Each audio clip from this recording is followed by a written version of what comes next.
Dans le cadre du festival Thiers fête les mots, la ville de Thiers propose une série de podcasts en rapport avec Molière. Aujourd'hui, nous allons parler de l'exposition qu'a mis en place le Point Information Jeunesse de Thiers avec notre invitée, Sarah, jeune thiésienne de 19 ans, commissaire de l'exposition Molière.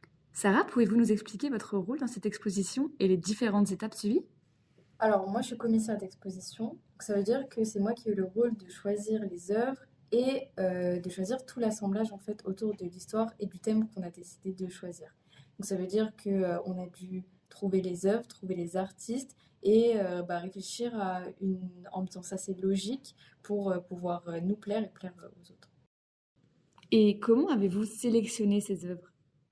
Alors, tout d'abord, on a dû rechercher les artistes. Donc, ça a été un travail au niveau plus des écoles de Thiers. Et une fois qu'on avait trouvé les artistes nous ont proposé leurs œuvres. Alors, on les a plutôt très bien accueillis. Et pour les personnes qui ont proposé plus d'œuvres, comme par exemple des photographies, on a fait une sélection par rapport à ce qui nous semblait le plus, qui nous a fait ressentir le plus d'émotions et qui nous semblait le plus en lien avec le thème et qui aussi potentiellement pouvait plaire aux gens. Quelles ont été vos motivations pour participer à cette exposition ?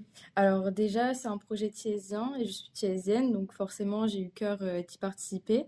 Et aussi, Molière est un artiste, un dramaturge que j'ai beaucoup affectionné durant mon enfance, puisque j'ai beaucoup fait de théâtre et j'en ai fait pendant plus de 7 années. Et donc en fait, j'ai toujours appris les œuvres de Molière et j'ai toujours aimé cet artiste-là. Et donc pour moi, faire un lien entre des jeunes artistes et un auteur que j'aime beaucoup qui est Molière, c'était le lien parfait. C'est pour ça que j'ai voulu y participer.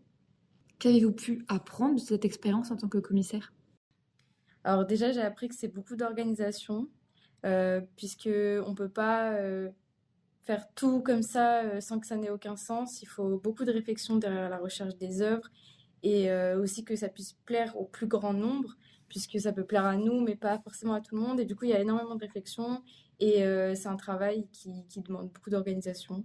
Mais je retire vraiment de ça une très bonne expérience et je le referai sans aucun problème. Aujourd'hui, de nombreux débats ont lieu concernant la langue molièresque. Certains pensent qu'il faudrait la simplifier et d'autres contestent en disant que c'est un appauvrissement de la langue française. Pensez-vous que la langue de Molière soit difficile à comprendre aujourd'hui pour les jeunes ? Et faudrait-il la simplifier ? Alors pour moi, déjà, je suis pas du tout pour simplifier la langue de Molière. Pour moi, il faut conserver l'authenticité des mots qu'il a voulu nous transmettre.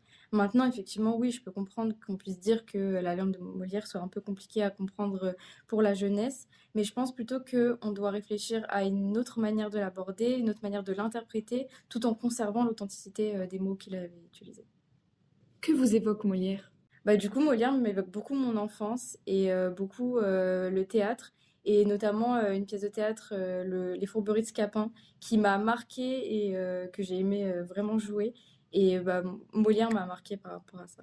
Et pourquoi vous a marqué la pièce là ? Alors, elle m'a marquée surtout par la longueur du rôle que j'ai eu à apprendre, puisque j'ai joué le rôle de Scapin et en fait, dans cette pièce, il y a des longues tirades de Scapin très comiques et qui étaient très longues à apprendre, mais qui ont un effet sur scène qui est hyper impactant et j'ai beaucoup, beaucoup aimé cette pièce. Et quelles œuvres de Molière avez-vous déjà lues ? Du coup, Les Fourberies de Scapin. Il y en a d'autres ?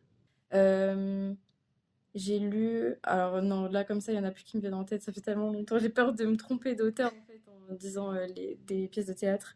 Mais L'Avare ou... oui, L'Avare, je l'ai lu, mais honnêtement, je ne saurais même plus, je m'en souviendrai plus, donc j'étais vraiment petite. Merci beaucoup Sarah d'avoir pris le temps de répondre à ces questions. Notre podcast touche à sa fin. Merci beaucoup de l'avoir écouté. Retrouvez nos autres épisodes sur les différentes plateformes d'écoute.